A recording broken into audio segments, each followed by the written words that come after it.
시간이 되었습니다. 함께 신앙 사도신경으로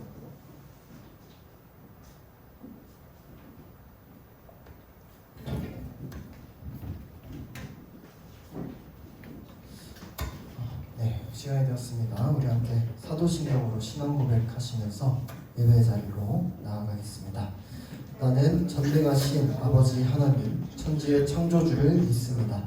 나는 그의 유일하신 아들 우리 주 예수 그리스도를 믿습니다. 그는 성령으로 잉태되어 동정녀 마리아에게서 나시고 본디오 빌라도에게 고난을 받아 십자가에 못 박혀 죽으시고 장사된 지 사흘 만에 죽은 자 가운데서 다시 살아나셨으며 하늘에 오르시어 전능하신 아버지 하나님 우편에 앉아 계시다가 거기로부터 살아있는 자와 죽은 자를 심판하러 오십니다. 나는 성령을 믿으며 거룩한 공교회와 성도의 교제와 죄를 용서받는 것과 몸의 부활과 영생을 믿습니다. 아멘. 이렇게 찬양하시겠습니다.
당신께 돌릴 때 비로소 내 맘 평안해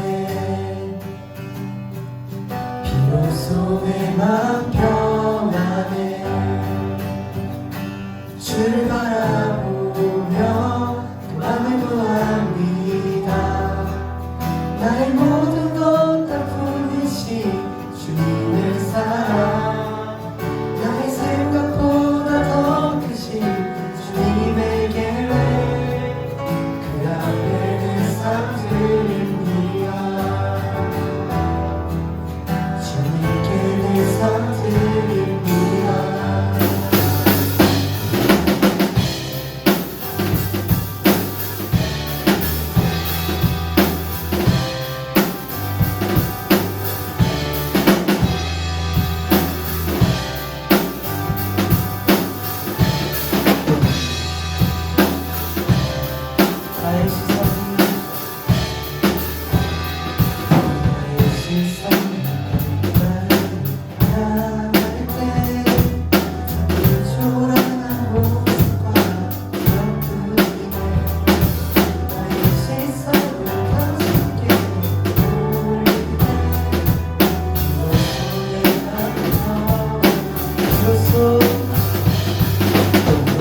소명의 언덕 거룩한 땅에서 주께 예배드립니다.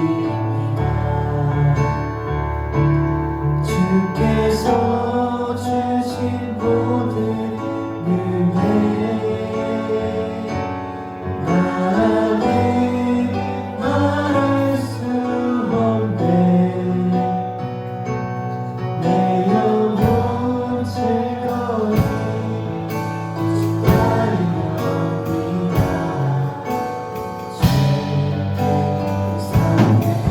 저부터 기다리겠습니다.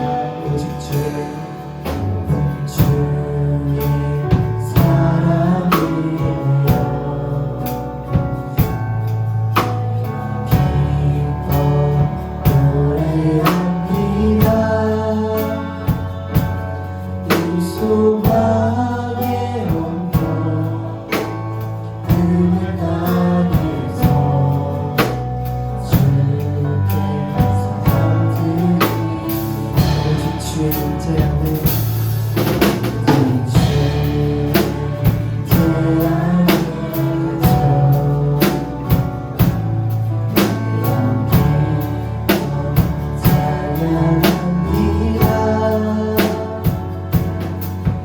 소명의 언덕 거룩한 땅에서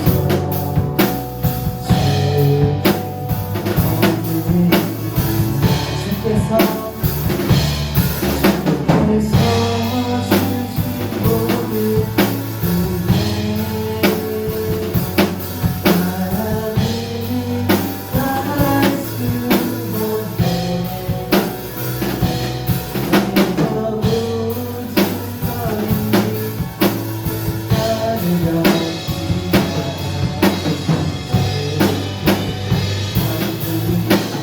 주께서 주신 모든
그리스도인에게 소명은 하나님의 자녀가 되도록 부르심을 받은 것이고 사명은 그 주님께서 맡겨주신 일을 감당하는 것입니다. 우리가 성경의 인물들처럼 목숨을 걸고 전도하고 순교할 수는 없지만 우리가 가진 복음 전파의 사명을 기억하며 살아갔으면 좋겠습니다. 이 시간 기도드릴 때 교회부터 학교까지 하나님의 영광을 드러내는 자녀가 되겠다고 그것의 복음을 나타내는 자녀라고 믿으시다고 기도드리겠고 말씀 성공하신 선교사님과 어머니 예배에게 같이 기도드리는 나아가겠습니다.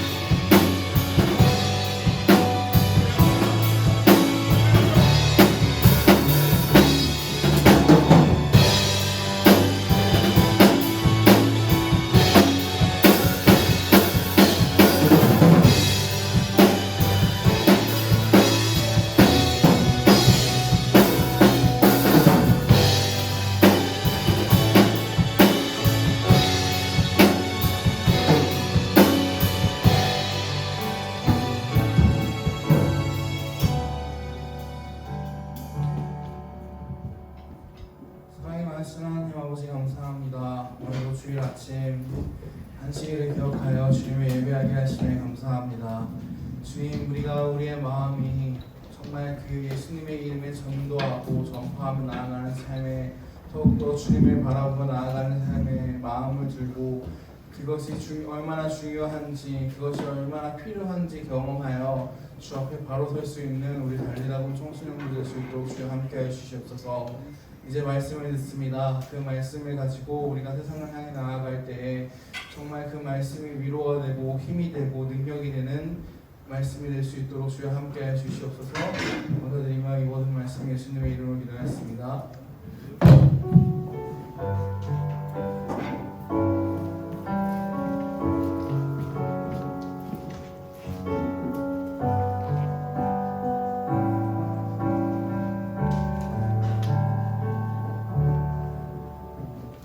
오늘 읽으실 말씀은 느헤미야 1장 41절입니다.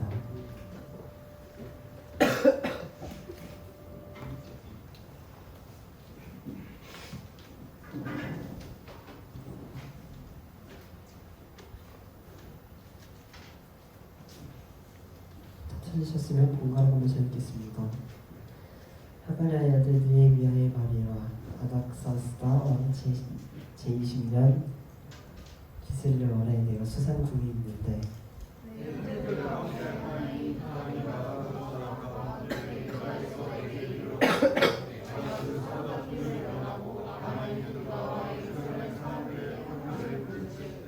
그들이 내게 이르되 사로잡힘을 면하고 남아있는 자들이 그 지방 거기에서 큰 혼난을 당하고 능욕을 받으며 예루살렘 성은 무너지고 성문들을 불탔다 하는지라.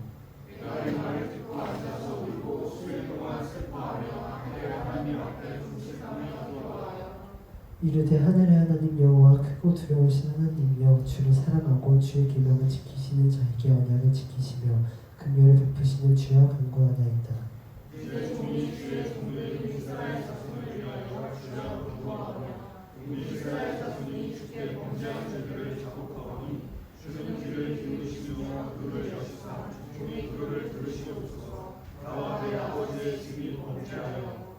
주를 향하여 크게 악을 행하여 주께서 주의 종 모세에게 명령하신 계명과 율례와 규례를 지키지 아니하였나이다.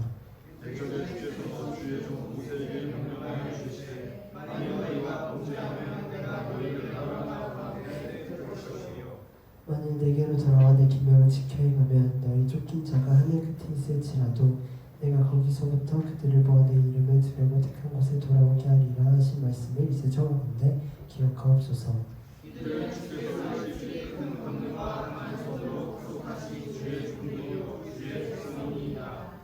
주여 구하오니 귀를 기울이사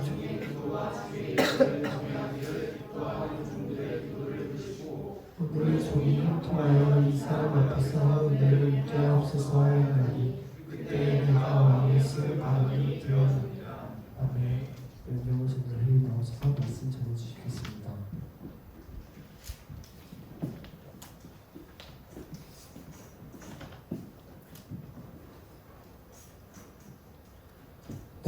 잠깐 기도하겠습니다. 하나님 아버지 감사합니다. 오늘도 이렇게 주일 아침에 함께 모여 주님을 예배합니다. 주님, 오늘 우리가 말씀을 들을 때에 주님의 그 말씀이 우리의 심령 가운데 깊이 새겨져서 주님 우리의 삶을 바꾸고 우리의 삶을 온전히 주님께 향할 수 있도록 주여 인도하여 주시옵소서. 주님 오늘 예배를 처음부터 끝까지 주님께 맡겨드리오며 감사드리며 예수님 이름으로 기도드립니다. 아멘. 네. 기도는 그리스도인의 특권이다, 이런 말 좀 많이 들어봤을 것 같아요. 전사님이 봤을 때 우리 공동체가 좀 청소년기임에도 기도에 되게 열심히고 기도에 특별히 또 열심히 되게 잘하는 모습이 있어서 전사님이 되게 자랑스럽기도 하고 또 자부심을 가져도 될 것 같다라는 생각을 하기도 해요.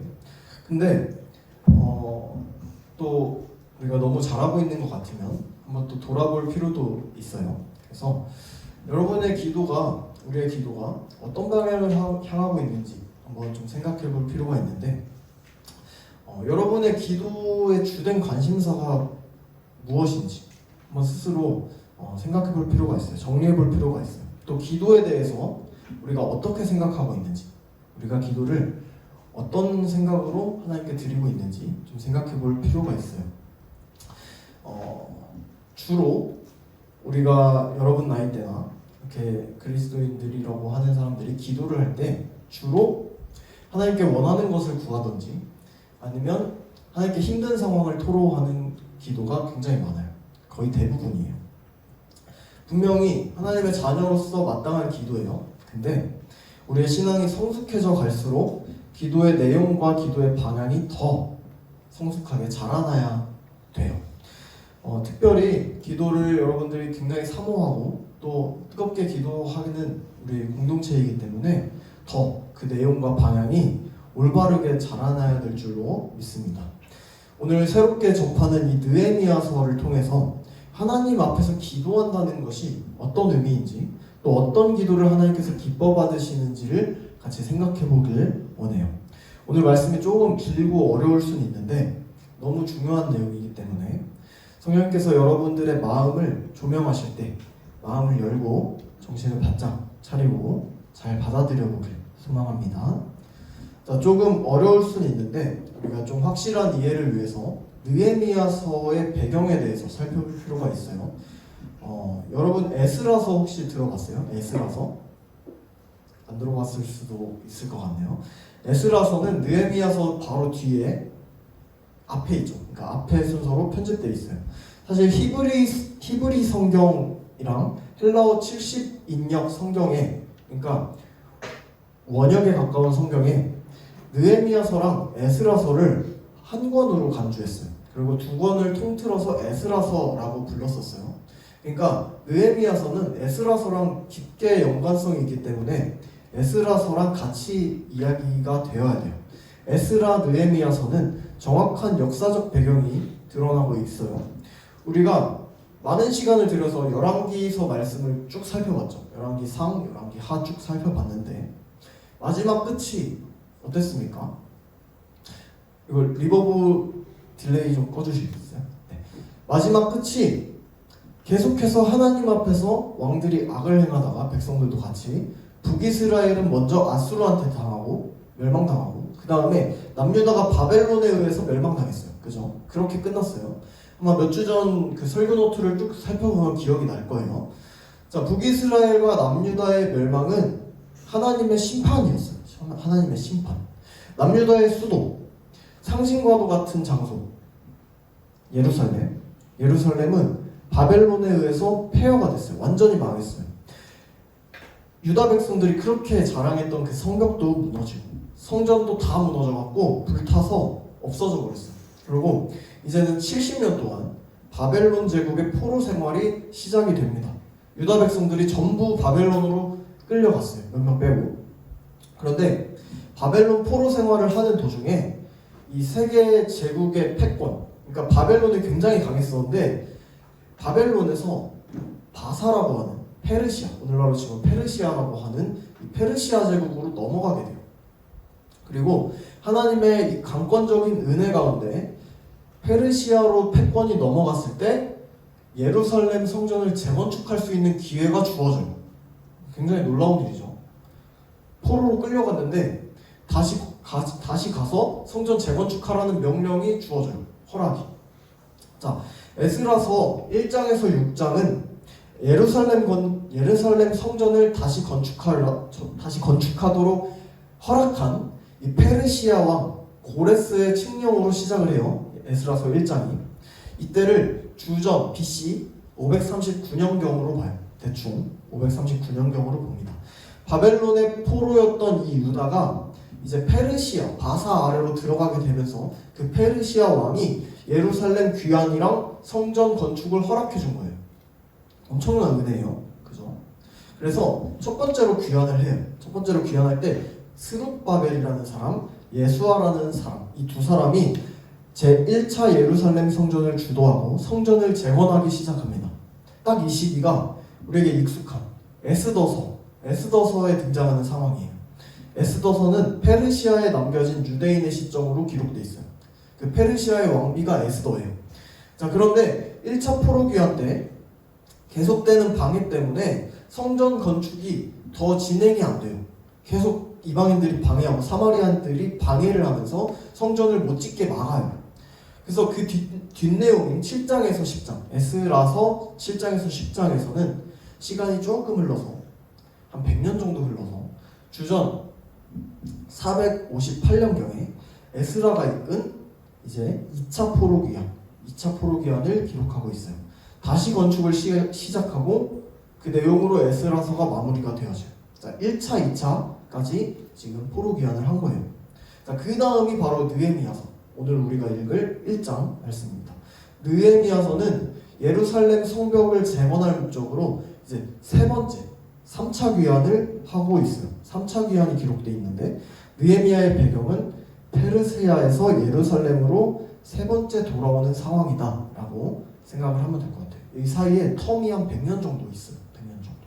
자, 좀 복잡한데 자, 여기까지가 에스라 느헤미야서에 나타난 남유다 포로 시대 배경이에요.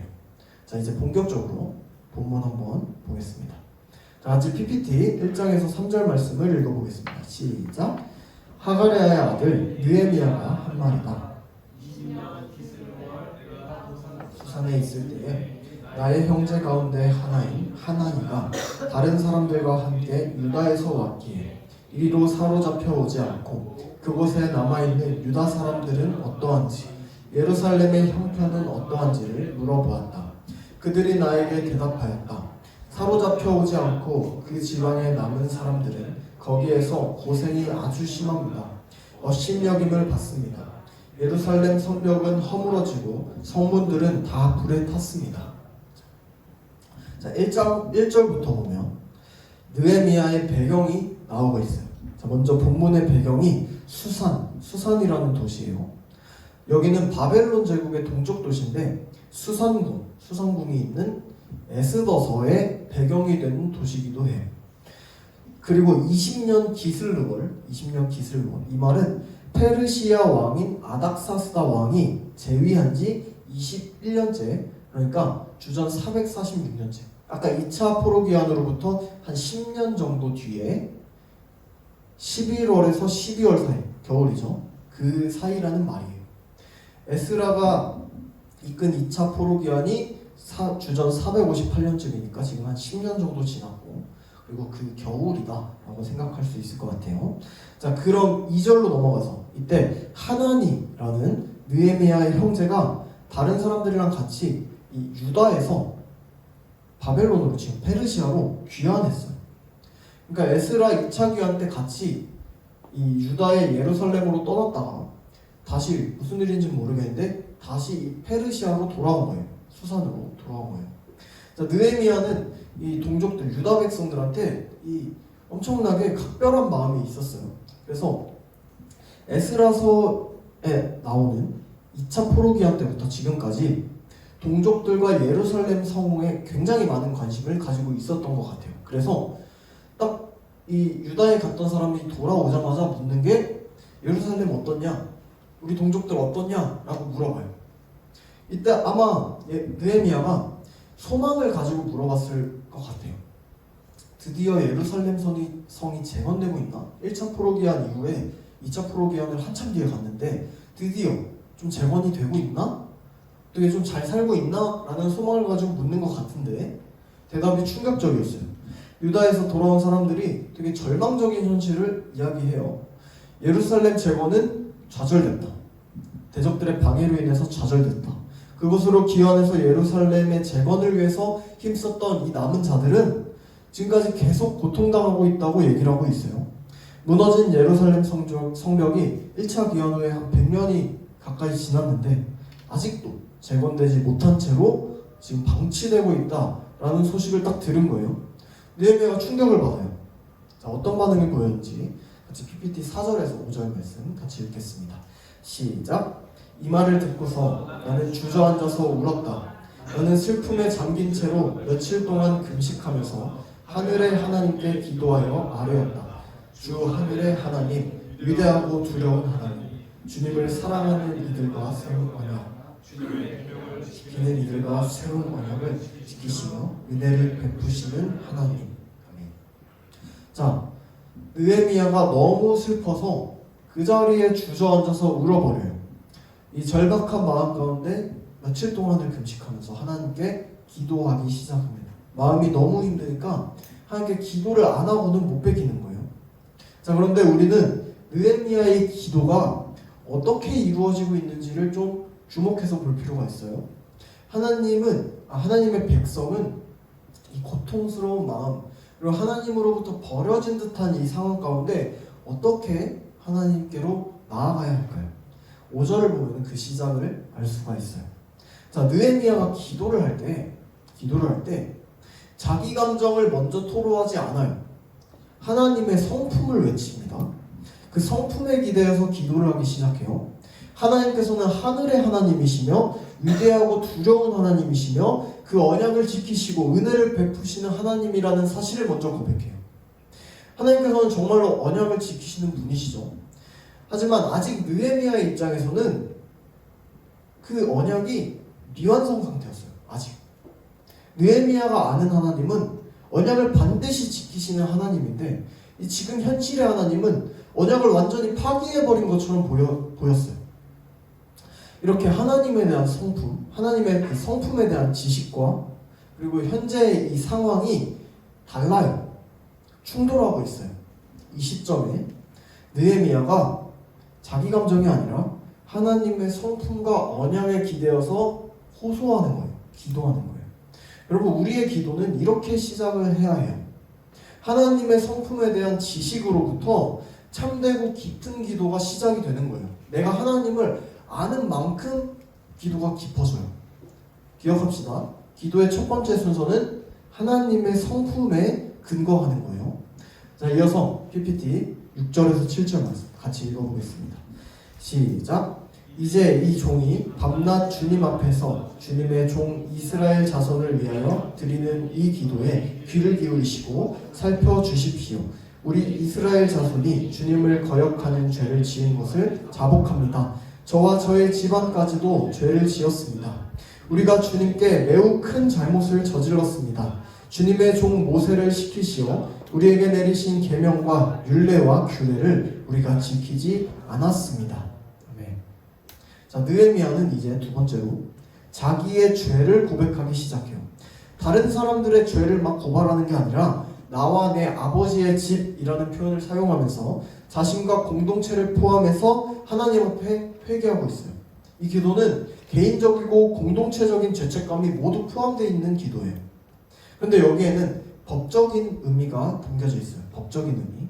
지금 이렇게 참담해 보이는 상황이 결국에 하나님과 이스라엘의 관계가 무너졌기 때문에, 무너진 결과로 지금 이렇게 참담한 상황이 나타났다라는 것을 인식한 거예요. 이스라엘의 죄로 인해서, 그리고 느헤미야의 죄로 인해서 하나님의 언약과 이 성취가 미뤄지고 있다라는 것을 이해한 거예요. 여러분, 참된 기도는 깊은 죄의 자백이 반드시 나오게 돼요. 회개. 하나님의 성품에 기대어서 기도를 하잖아요.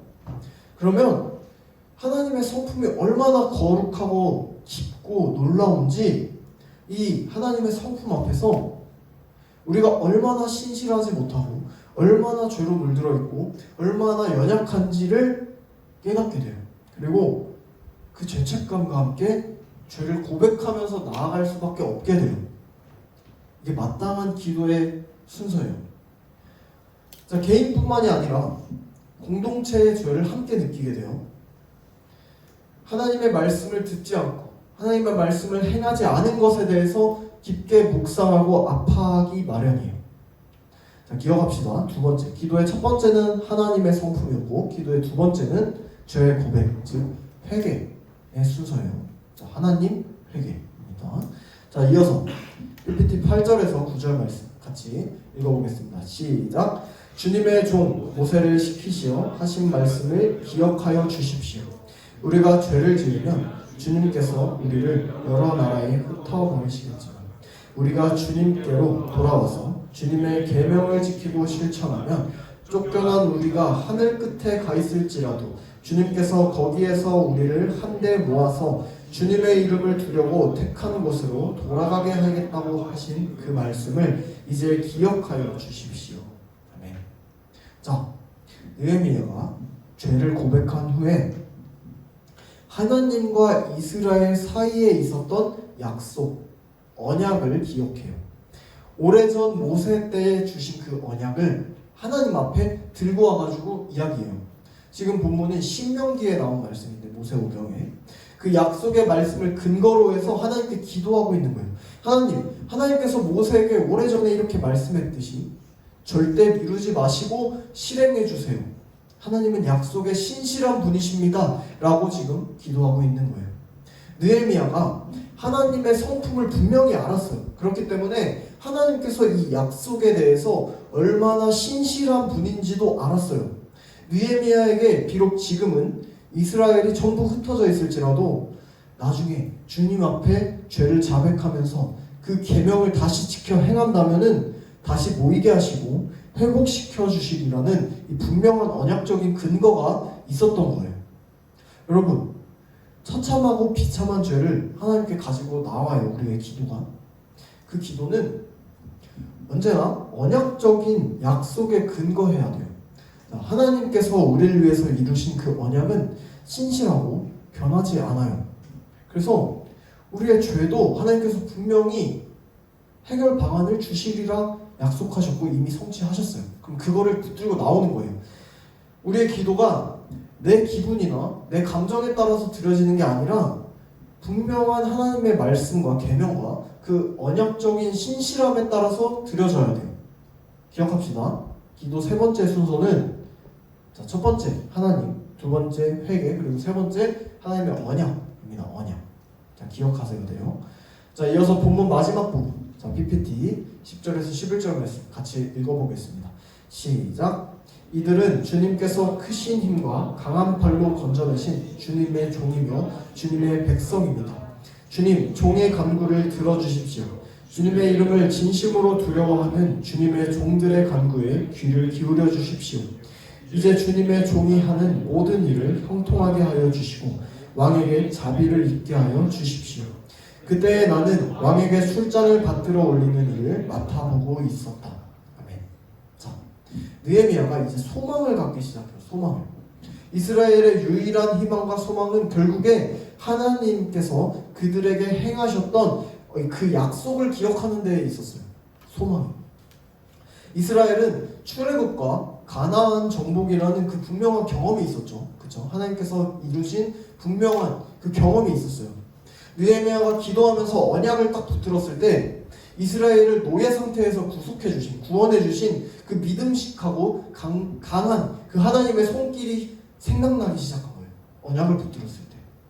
그래서 고통스럽고 슬펐던 그 주저앉아서 울었던 그 마음이 다 사라지고 다시 그 백성을 구원해 주실 하나님의 능력을 신뢰하기 시작해요.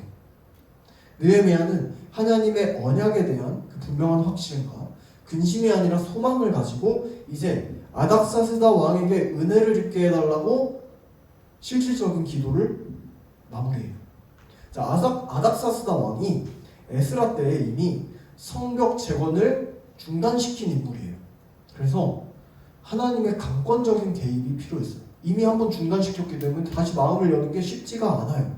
하나님이 해주셔야 됐기 때문에 은혜를 입게 해주세요 라고 기도를 합니다. 그런데 마지막 부분에 좀 놀라운 점이 발견이 돼요. 왕에게 술잔을 받들어 올리는 일을 맡아보고 있었다. 자, 뜬금없어 보이는데 이게 왜 기록이 됐냐? 이 부분은 하나님께서 이미 느헤미야 자신을 왕에게 접근할 수 있는 이 전략적인 위치에 놓으셨다는 것을 인정하는 표현이에요. 깨달은 거예요, 지금 느헤미야가. 자, 술 관원은 고위 관리였어요.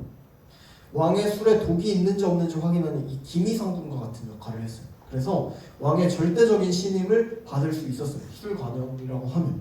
또 왕을 자주 접할 수 있었어요. 계속해서. 느헤미야는 아마 그동안은 이 사실을 잘 깨닫지를 못했을 거예요. 그냥 하루하루 일로써 그냥 왕 앞에 나아가는 그냥 술관원 중 하나로서 살아갔을 수도 있어요. 근데 그동안은 깨닫지 못했던 이 자신의 위치가 하나님께 기도하면서 나아가기 시작할 때 하나님의 주권 아래에서 이해가 되기 시작한 거예요. 느헤미야뿐만이 아니라 성경에 보면 요셉도 그렇고 다니엘도 그렇고 에스더도 그렇고 모르드게도 그렇고 동일한 경험을 했어요. 이해할 수 없었는데 이해가 되기 시작해요. 기도하면서 나아가니까. 여러분 우리 인생도 마찬가지예요. 되게 현실이 비참해 보이고 암울해 보이고 할지라도 설령 재주도 없고 뭐 능력도 없어 보이고 백도 없고 학력도 없고 돈도 없어 보이고 하나님 왜 이렇게 만드셨지? 라고 생각이 들 때가 종종 있을 거예요. 인생을 살다 보면 아직 없어도 나중에 생길 수도 있어요. 근데 하나님 손에 붙들리면은 합력하여서 선을 이루어 가신다는 거예요. 모든 것을 하나님의 뜻에 맞게 배치해놓고 지금 사용하고 계신 거예요. 여러분들까지도.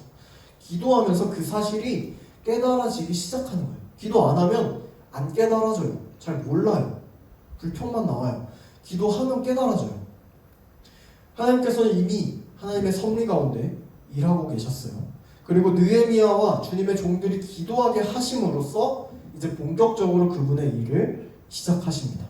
하나님께서는 모든 것을 작정하시고 계획하시는 분이시지만 우리의 기도를 통해서 그 일을 이루어 가셔요. 우리의 기도가 하나님의 선하신 계획의 일부라는 거예요. 자, 이제 말씀을 정리해 보겠습니다.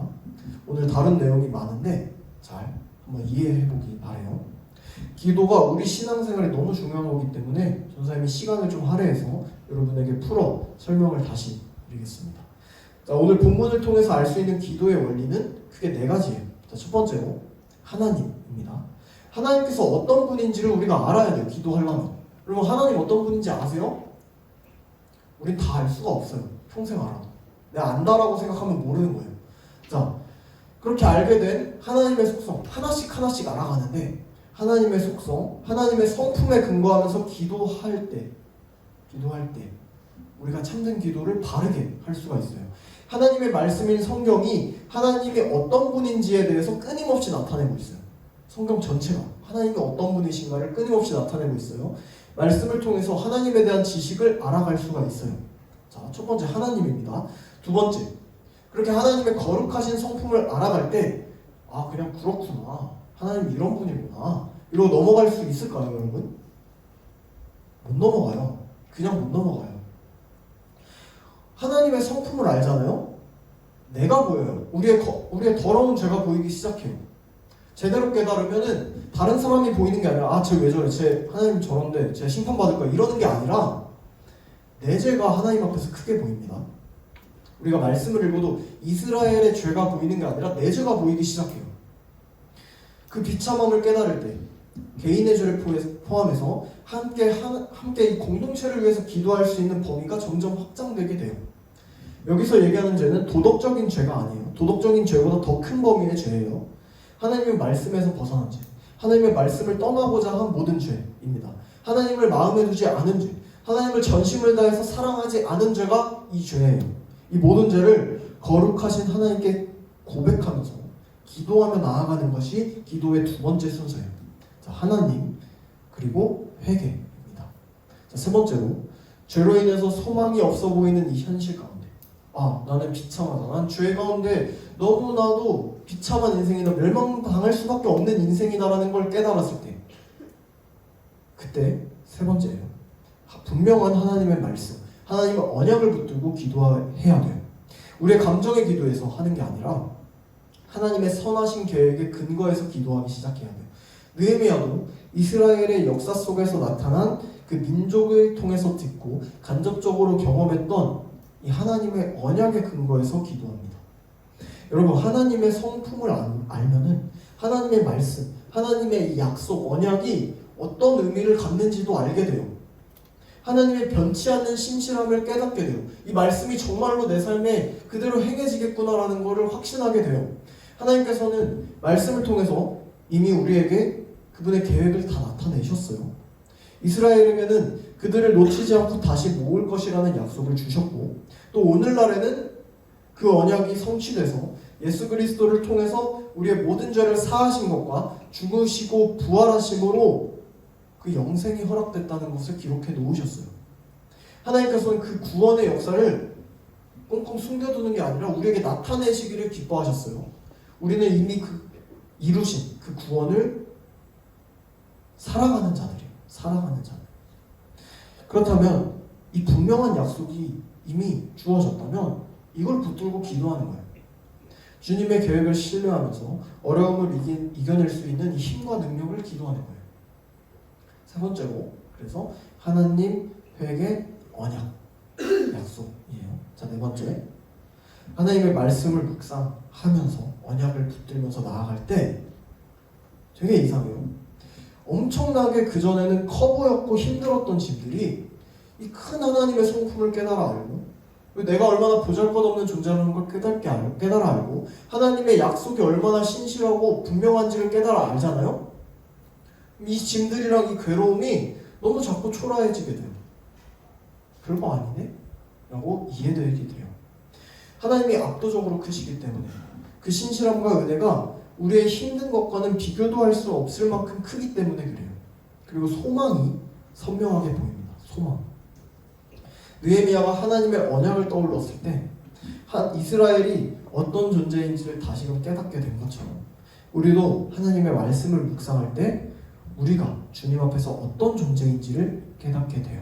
그리고 분명한 확신과 소망 가운데 주님의 계획을 바라보고 동참하게 돼요. 시궁창 같은 현실 속에서 하나님의 선하신 계획이 보이게 됩니다. 느헤미야는 자기 자리에서 하나님께서 주신 소명을 발견했어요. 깨달았어요.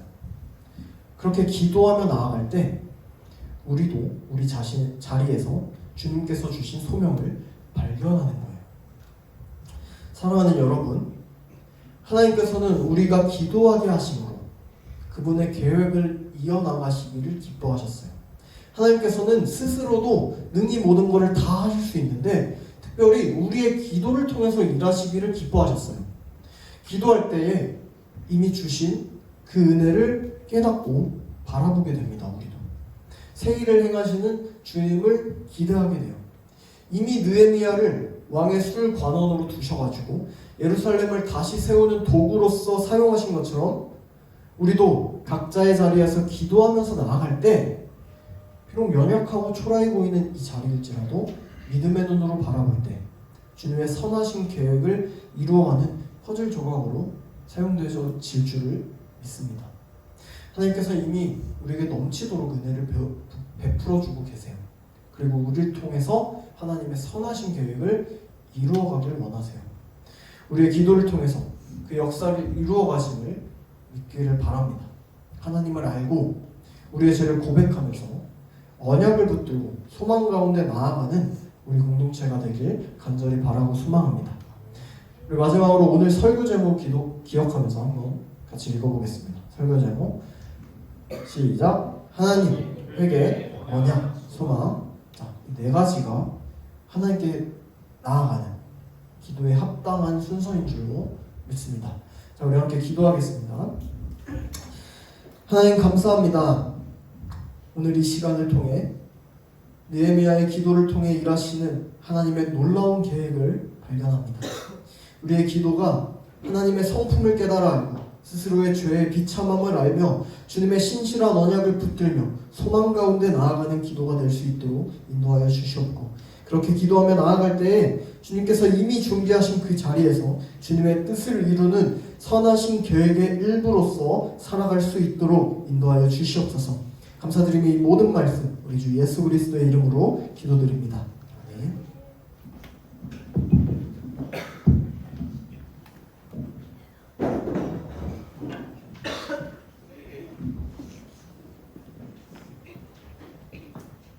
찬양하면서 준비하신 원금 드리도록 하겠습니다.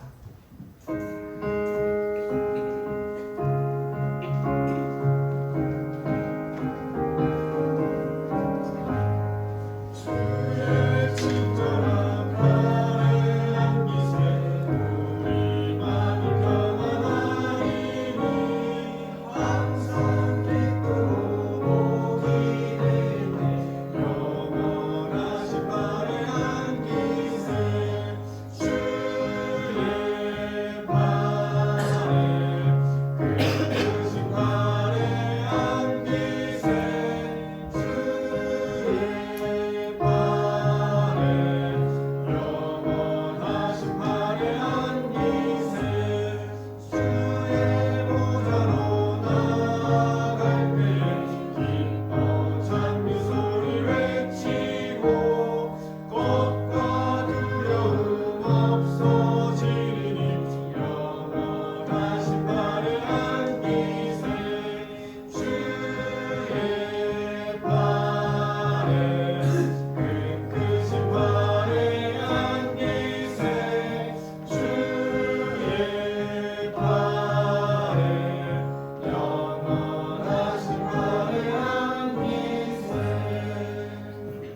함께 기도하겠습니다. 하나님 감사합니다. 오늘도 말씀을 통해서 은혜 받게 하시고 주님의 말씀을 듣게 하시니 감사합니다. 특히 오늘 하나님 말씀을 들었습니다. 우리가 하나님께 기도할 때 하나님이 어떤 분이신지 우리가 바로 알고 나의 죄를 회개하며 하나님께서 내 약속하신 말씀들을 기억하면서 하나님의 소망을 두고 기도하게 하옵소서.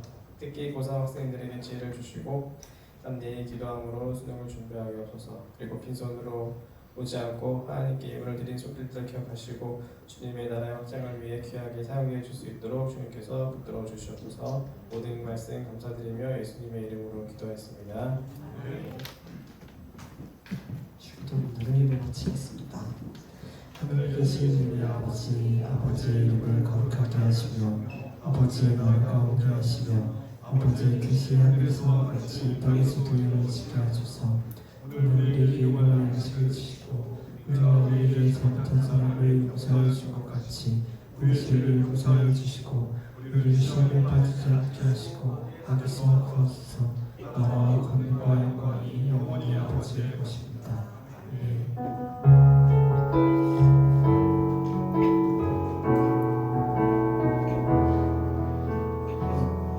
경매 전도사님 나오셔서 거부해 주시겠습니다.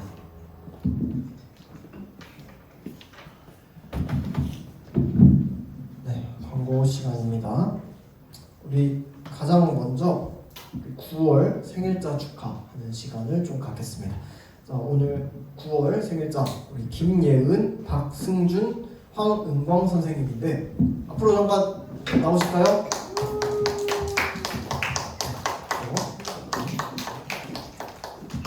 네. 황은광 선생님, 네, 앞으로 잠깐. 네. 우리 예은이 생일 언제예요? 9월 26일. 승준이 생일 언제? 9월 24일. 28일. 아, 다 뒤에 있네요. 아직 한참 남았네. 네, 알겠습니다. 네. 자, 우리 같이 생일 축하, 같이 노래 부르면서 생일 축하하겠습니다.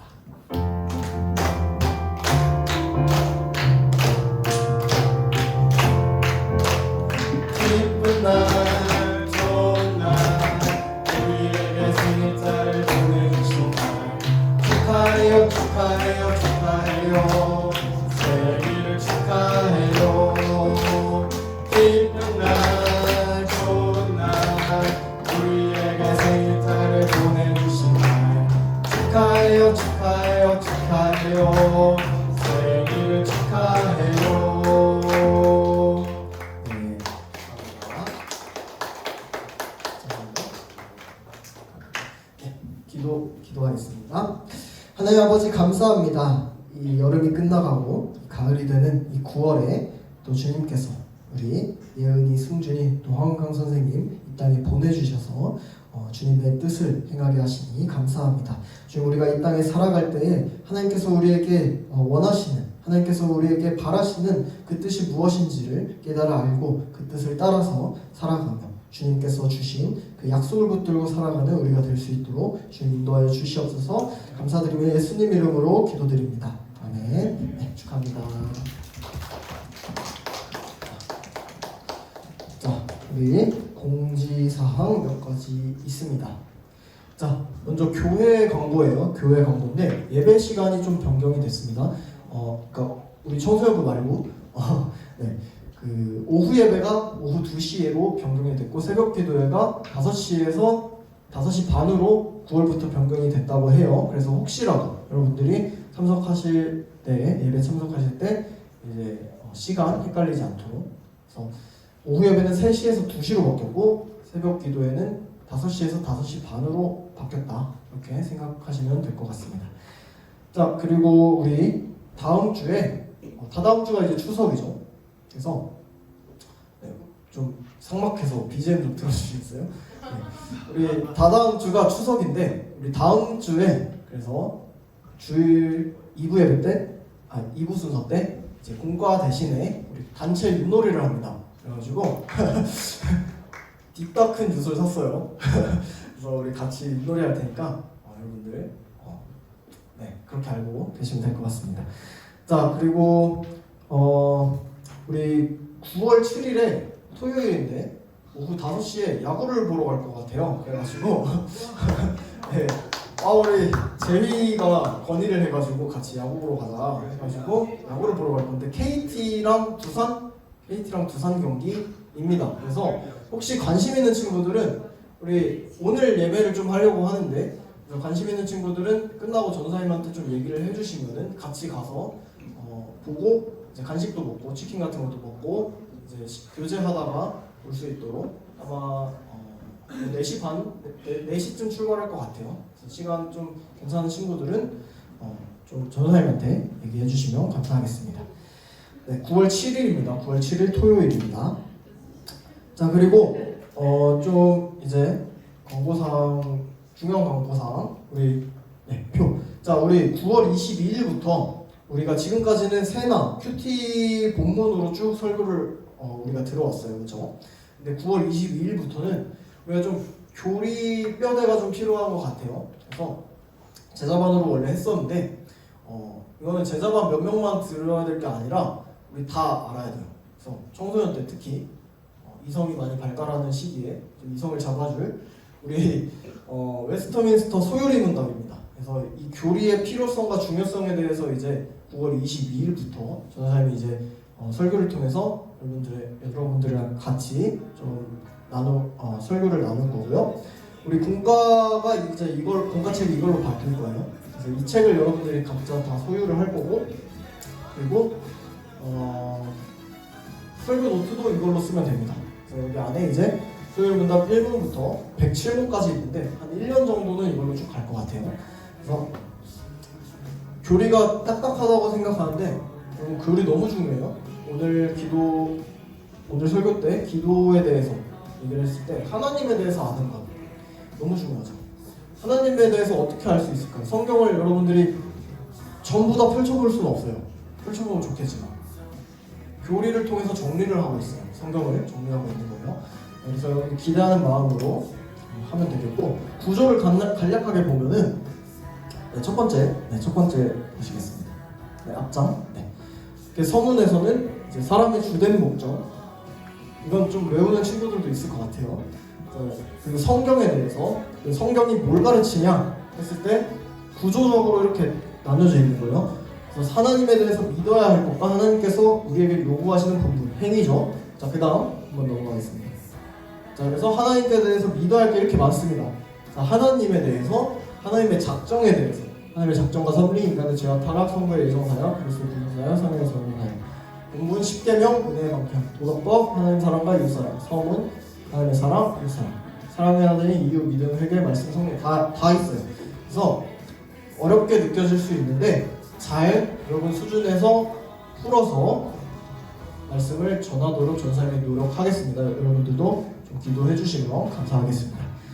자, 우리 그러면 공복기 노력하겠습니다. 지난주에 누구였죠? 재윤이랑 민서, 규현? 오케이. 재윤이 아니에요? 네. 20번, 휘인공 20번. 준범이요?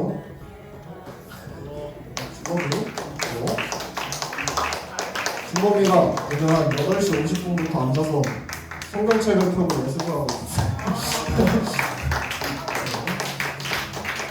자,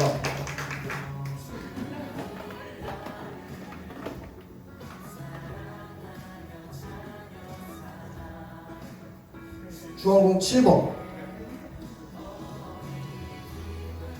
규현입니다. 규현이 지난주에 받았었죠? 그냥 패스하고 항공에서 한 번 더 뽑을게요.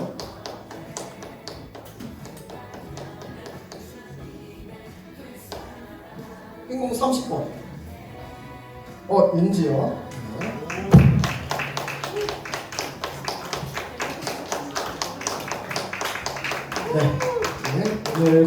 오늘 광고는 이렇게 마무리되겠습니다. 여러분 혹시 야구 관심 있으면 전사님한테 와서 얘기해 주시고, 선생님한테 얘기해도 되고, 오늘 예배를 좀 하려고 해요. 그래서 좀 참고해 주시면 감사하겠습니다. 네, 이제 본가 시간으로 모이겠습니다. 수고하셨습니다.